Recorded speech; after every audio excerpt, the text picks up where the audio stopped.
ঢাকা থেকে নিউ জলপাইগুড়ি যেতে মিতালি এক্সপ্রেস ট্রেনের টিকিট কিনেছি।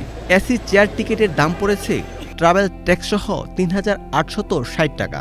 আপনারা চাইলে এসি বার্থ কিংবা এসি সিটে টিকিট কাটতে পারেন। সেক্ষেত্রে দাম পড়বে এসি বার্থ ৬,৭১৭ টাকা, এসি সিট ৪,২৮৮ টাকা।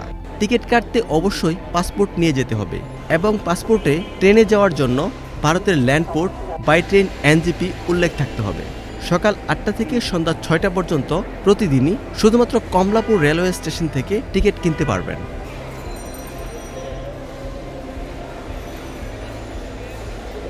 আর হ্যাঁ, আরেকটা কথা, ট্রেন কিন্তু যাত্রা শুরু করে ক্যান্টনমেন্ট স্টেশন থেকে। এটি হোটেল রেডিসনের পিছনে। বাংলাদেশের ইমিগ্রেশন ক্যান্টনমেন্ট স্টেশনেই হয়ে থাকে, সেই সাথে কাস্টমও এখানে সম্পন্ন হয়।